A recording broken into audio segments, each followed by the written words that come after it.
একক সংখ্যাগরিষ্ঠতা নিয়ে সরকার গঠন করতে যাচ্ছে বিএনপি। তারেক রহমানকে ভারতের প্রধানমন্ত্রী নরেন্দ্র মোদীর ফোন, একসঙ্গে কাজ করার প্রস্তাব। 17 বছরের নির্বাসিত জীবন শেষে দেশে ফিরেই প্রধানমন্ত্রীর হাতছানি। নতুন ইতিহাস রচনা করলেন বিএনপি চেয়ারম্যান তারেক রহমান, নেতাকর্মীদের উচ্ছ্বাস। সারা দেশে জামায়াত এনসিপি নেতাকর্মীদের উপর হামলা চালানো হচ্ছে। ফেসবুক পোস্টে অভিযোগ তুললেন আসিফ মাহমুদ, বিজয় দলের সমর্থকদের নিয়ন্ত্রণ করার আহ্বান। ভোটের লড়াইয়ে ব্যারিস্টার রুমিন ফারহানার বাজিমাত, 3 শর্তে আবারও বিএনপিতে ফেরার প্রস্তাব, কপাল খুলতে পারে বহিষ্কৃত নেতাদের। ঢাকা 8 আসনের ফলাফল নিয়ে আলোচনা তুঙ্গে, অল্পের জন্য কপাল পড়ল নাসিরউদ্দিন পাটোয়ারির, জয় নিয়ে ঘরে ফিরলেন মির্জা আব্বাস। ত্রয়োদশ জাতীয় সংসদ নির্বাচনে 299 আসনের বেসরকারি ফলাফল ঘোষণা করা হয়েছে। ঘোষিত ফলাফলে বাংলাদেশ জাতীয়তাবাদী দল বিএনপি ও তাদের জোটের প্রার্থীরা 209টি আসনে জয় পেয়েছেন। ফলে বিএনপি নেতৃত্বে গঠিত হতে যাচ্ছে আগামী সরকার। এই নতুন সরকারের নেতৃত্ব দেবেন তারেক রহমান। এর মধ্যে বিজয়ের জন্য তারেক রহমানকে ফোন করে অভিনন্দন জানিয়েছেন ভারতের প্রধানমন্ত্রী নরেন্দ্র মোদী। শুক্রবার দুপুরে ভারতের প্রধানমন্ত্রী তার এক্স হ্যান্ডেলে এ তথ্য জানান। নরেন্দ্র মোদী লিখেছেন, তারেক রহমানের সঙ্গে কথা বলতে পেরে আনন্দিত। বাংলাদেশের নির্বাচনে তার উল্লেখযোগ্য বিজয়ের জন্য আমি তাকে অভিনন্দন জানিয়েছি। বাংলাদেশের জনগণের প্রত্যাশা পূরণে তার প্রচেষ্টার জন্য আমি শুভকামনা ও সমর্থন জানিয়েছি। ভারতের প্রধানমন্ত্রী বলেন, গভীর ঐতিহাসিক ও সাংস্কৃতিক বন্ধনে আবদ্ধ দুই ঘনিষ্ঠ প্রতিবেশী হিসেবে আমাদের দুই দেশের জনগণের শান্তি, অগ্রগতি ও সমৃদ্ধির লক্ষ্যে ভারতের অব্যাহত অঙ্গীকার পুনর্ব্যক্ত করেছি। বৃহস্পতিবার ত্রয়োদশ জাতীয় সংসদ নির্বাচন ও গণভোটের ভোট গ্রহণ সম্পন্ন হয়। আজ শুক্রবার 300 আসনের মধ্যে 297 আসনের আনুষ্ঠানিক ফলাফল ঘোষণা করেছে নির্বাচন কমিশন। চট্টগ্রাম 2 ও চট্টগ্রাম 4 আসনের ফলাফল ঘোষণায় স্থগিত রাখা হয়েছে। নির্বাচন কমিশন জানিয়েছে, এই দুটি আসনের ফলাফল পরে ঘোষণা করা হবে। এছাড়া শেরপুর 3 আসনে ভোট গ্রহণ হয়নি। ঘোষিত 297 আসনের মধ্যে বিএনপি ও তার মিত্ররা পেয়েছে 212টি আসন। বাংলাদেশ জামাত ইসলামী নেতৃত্বাধীন 11 দলীয় নির্বাচনী ঐক্য পেয়েছে 77 আসন। ইসলামী আন্দোলন বাংলাদেশ একটি, স্বতন্ত্ররা পেয়েছে 7টি আসন। বাবা ছিলেন দেশের প্রেসিডেন্ট, আর মা ছিলেন 3 বারের সাবেক প্রধানমন্ত্রী। এমন প্রভাবশালী রাজনৈতিক পরিবারের সন্তান হয়েও দেশ ছেড়ে নির্বাসিত থাকতে হয়েছে জীবনের 17টি বসন্ত। আরেক বসন্ত আসার আগেই ঘুরে গেল রাজনৈতিক মোড়। নির্বাসিত জীবন থেকে দেশে ফিরেই হলেন প্রধানমন্ত্রী। তিনি আসলেন, তিনি জয় করলেন। আজ এই পরিকল্পনা দেশের মানুষের 60 বছর বয়সী তারেক রহমান 25 ডিসেম্বর দেশের মাটিতে পা রাখেন রাজকীয় সংবর্ধনায়। তারপর মাত্র 1.5 মাসে নির্ধারিত হয় ভাগ্য, আসীন হন ক্ষমতার সর্বোচ্চ মসনদে।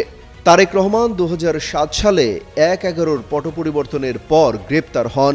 2008 সালে কারাগার থেকে মুক্তি পেয়ে চিকিৎসার জন্য সপরিবারে যুক্তরাজ্যে পাড়ি জমান। এরপর দীর্ঘ 17 বছর ছুঁয়ে দেখা হয়নি দেশের মাটি। দীর্ঘ এই সময়ে হারাতে হয়েছে প্রিয় ছোট ভাই আরাফাত রহমান কোকোকে, অসুস্থ অবস্থায় জেলে দেখতে হয়েছে মাকে, এমনকি দিনের পর দিন দলকে কোণঠাসা অবস্থায় দেখতে হয়েছে 10,500 কিলোমিটার দূরে লন্ডনে বসে। এই সময়ে শেখ হাসিনার একনায়ক শাসনামল, সেই দাম্ভিকতার পতন সবই দেখেছেন লন্ডনে বসেই। 5 আগস্টের পর দলের সুদিন আসলেও নেতাকর্মীদের ধৈর্য ধরার আহ্বান জানিয়ে গেছেন, সুসংগঠিত করে রেখেছিলেন ভার্চুয়ালি। ব্যক্তিগত জীবনেও তারেক রহমানকে চরম ধৈর্যের পরীক্ষার মুখোমুখি হতে হয়েছে। ছোট ভাই আরাফাত রহমান কোকোর অকাল মৃত্যু ও দীর্ঘ প্রবাস জীবন সত্ত্বেও তিনি রাজনৈতিকভাবে সক্রিয় থেকেছেন। রাজনৈতিক বিশ্লেষকদের মতে তার জীবনের বড় শিক্ষা হল বিপর্যয়ের মুখে ধৈর্য ধারণ করা এবং সঠিক সময়ের জন্য অপেক্ষা করা। তাই তো 17 বছর পর দেশে ফিরেও তার দীর্ঘ বক্তব্যে একবারের জন্যেও আওয়ামী লীগ বা শেখ হাসিনার নাম নেননি। অর্থাৎ তিনি প্রতিহিংসার রাজনীতিতে বিশ্বাসী না, সেই বার্তাই দিয়েছেন। সব মিলিয়ে সংগ্রাম ও সংস্কারের মধ্য দিয়ে তারেক রহমানের রাজনৈতিক যাত্রা আজও তাকে পূর্ণতা দিয়েছে। মায়ের বিদায়ের পর দেশের দায়ভার নিজের কাঁধেই তুলে নিয়েছেন, যেন হাঁটছেন দেশের মানুষের জন্য বাবা মায়ের পথেই।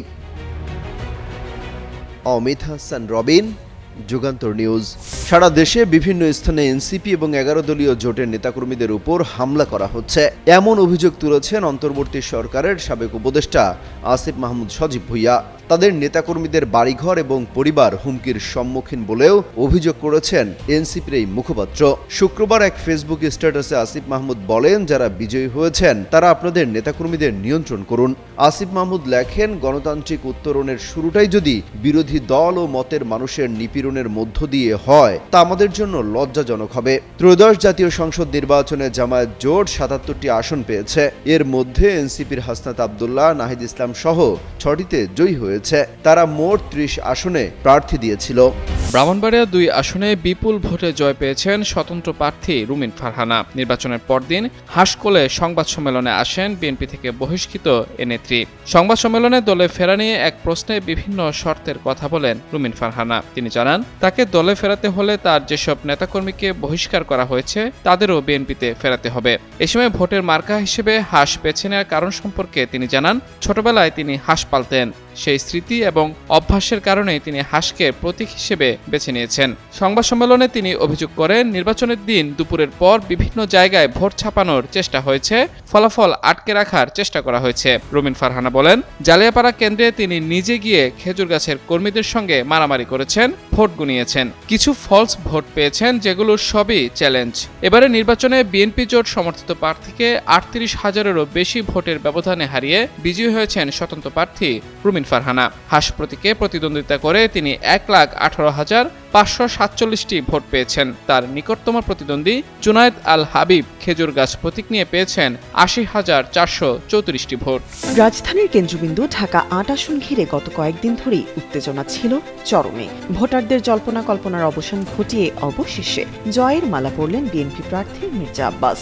ত্রয়োদশ জাতীয় সংসদ নির্বাচনে নিকটতম প্রতিদ্বন্দ্বী নাসির উদ্দিন পাটোয়ারিকে পরাজিত করে বেসরকারিভাবে নির্বাচিত হয়েছেন তিনি। 2,75,474 ভোটারের এই আসনে ভোট দিয়েছেন মোট 1,20,484 জন। নির্বাচনী ফলাফলে দেখা যায়, মির্জা আব্বাস মোট 59,366 ভোট পেয়ে বিজয়ী হয়েছেন। এর মধ্যে কেন্দ্র থেকে সরাসরি প্রাপ্ত ভোট 56,552 এবং পোস্টাল ভোট 2,814টি। অন্যদিকে জাতীয় নাগরিক পার্টি এনসিপির প্রার্থী নাসির উদ্দিন পাটোয়ারি পেয়েছেন মোট 54,127 ভোট। সব মিলিয়ে 5,239 ভোটের ব্যবধানে মির্জা আব্বাস এই আসনে জয়লাভ করেন। পুরো আসনে জয় পেলেও মির্জা আব্বাসের জন্য বড় বিস্ময় হয়ে দাঁড়িয়েছে তার নিজের কেন্দ্র মির্জা আব্বাস মহিলা কলেজ। সেখানে তিনি 516 ভোট পেলেও নাসির উদ্দিন পাটোয়ারি পান 523 ভোট, অর্থাৎ নিজ কেন্দ্রে মাত্র 7 ভোটের ব্যবধানে পিছিয়ে ছিলেন মির্জা আব্বাস। 5 আগস্ট দেশের রাজনৈতিক পট পরিবর্তনের পর ত্রয়োদশ জাতীয় সংসদ নির্বাচন নিয়ে রাজনৈতিক দল ও মানুষের আগ্রহের জায়গা ছিল সবচেয়ে বেশি। ভোটারদের অংশগ্রহণ আর প্রশাসনিক কড়াকড়ির মধ্য দিয়ে সম্পূর্ণ হয় ভোট গ্রহণ পর্ব। ভোট গণনার পর অবশেষে নির্বাচনের আনুষ্ঠানিক ফলাফল ঘোষণা করেছে নির্বাচন কমিশন ইসি। শুক্রবার আগারগাঁওয়ের নির্বাচন কমিশন সচিবালয়ে আয়োজিত এক অনুষ্ঠানে 297টি আসনের আনুষ্ঠানিক ফল ঘোষণা করা হয়। ইসি সচিব 299টি আসনের মধ্যে 297টি আসনের ফল ঘোষণা করে জানান, 299 আসনের মধ্যে 297 আসনের ফলাফলে বিএনপি 209টি আসন এবং বাংলাদেশ জামায়াত ইসলামী এককভাবে পেয়েছে 68টি আসন। এছাড়া জামায়াত নেতৃত্বাধীন 11 দলীয় নির্বাচনী জোটের সঙ্গী জাতীয় নাগরিক পার্টি এনসিপি পেয়েছে 6টি আসন। আরেক জোট সঙ্গী বাংলাদেশ খেলাফত মজলিস 2টি আসন, খেলাফত মজলিস পেয়েছে 1টি আসন। ইসি সচিব আখতার আহমেদ জানান, নির্ধারিত আইনি প্রক্রিয়া মেনে এসব আসনের ফল চূড়ান্ত করা হয়েছে। তবে আইনি জটিলতার কারণে চট্টগ্রাম 2 ও চট্টগ্রাম 4 আসনের ফলাফল আপাতত স্থগিত রাখা হয়েছে। এই 2 আসনের বিষয়ে কমিশনের প্রয়োজনীয় তদন্ত ও কার্যক্রম শেষে পরবর্তী সময়ে সিদ্ধান্ত জানানো হবে। গতকাল আদালত ও নির্বাচন কমিশনের নির্দেশে 3টি আসনের ফল স্থগিতের বিষয়ে চিঠি জারি করেছিল নির্বাচন কমিশন। এর মধ্যে শেরপুর 2 আসনের ফলাফল ঘোষণা করা হলেও আপাতত এর গেজেট প্রকাশ না করার সিদ্ধান্ত নিয়েছে কমিশন। অন্যদিকে চট্টগ্রামের ওই 2 আসনে আইনি লড়াই চলমান থাকায় চূড়ান্ত বিজয়ীর নাম ঝুলে আছে। ইসি সচিব তার বক্তব্যে সফলভাবে দায়িত্ব পালনের জন্য সংশ্লিষ্ট সকল কর্মকর্তা, আইন শৃঙ্খলা বাহিনী ও গণমাধ্যম কর্মীদের প্রতি কৃতজ্ঞতা প্রকাশ করেন। ত্রয়োদশ জাতীয় সংসদ নির্বাচনে এখন পর্যন্ত বেসরকারিভাবে 297টি আসনের চূড়ান্ত ফলাফল প্রকাশ করেছে নির্বাচন কমিশন। শুক্রবার বেলা 2:30টার পর রাজধানীর আগারগাঁওয়ে নির্বাচন কমিশন ভবনে ইসির জ্যেষ্ঠ সচিব আখতার আহমেদ এই ফলাফল ঘোষণা করেন। করেন। তবে চট্টগ্রাম 2 ও চট্টগ্রাম 4 আসনের ফলাফল ঘোষণা স্থগিত রাখা হয়েছে। এই দুটি আসনের ফলাফল পরে ঘোষণা করা হবে। একটি আসনের ফলাফল আগেই স্থগিত করা হয় বলে জানান তিনি। ইসি সচিব বলেন, বৃহস্পতিবার অনুষ্ঠিত ত্রয়োদশ জাতীয় সংসদ নির্বাচনে 59.44% ভোট পড়েছে। এবারের নির্বাচনে গণভোট পড়েছে 60.26%। ঘোষিত 297 আসনের মধ্যে বিএনপি ও তার মিত্ররা পেয়েছে 212 আসন, আর জামায়াতে ইসলামীর নেতৃত্বাধীন 11 দলীয় নির্বাচনী ঐক্য পেয়েছে 77 আসন। ইসলামী আন্দোলন বাংলাদেশ একটি, স্বতন্ত্ররা পেয়েছে 7টি আসন। বিএনপি একক দল হিসেবে পেয়েছে 209টি আসন। অন্যদিকে জামায়াতে ইসলামী পেয়েছে 68টি, জাতীয় নাগরিক পার্টি পেয়েছে 6টি, বাংলাদেশ খেলাফত মজলিস 2টি, খেলাফত মজলিস 1টি, বাংলাদেশ জাতীয় পার্টি বিজেপি 1টি, গণসংহতি আন্দোলন 1টি, গণ অধিকার পরিষদ 1টি আসন পেয়েছে। দ্রুত সময়ের মধ্যে গেজেট প্রকাশ করা হবে। রিটার্নিং অফিসারের তথ্যের সঙ্গে মিলিয়ে নেওয়ার পরই নির্ভুলভাবে গ্যাজেট প্রকাশ করা হবে বলে জানান ইসি। তবে ইসির জ্যেষ্ঠ সচিব আক্তার আহমেদ বলেন, কে শপথ পড়াবেন সেটি বলার এখতিয়ার ইসি নেই। তবে এবার নিয়ম অনুযায়ী প্রধান বিচারপতি অথবা নির্বাচন কমিশনার শপথ পড়াতে পারবেন।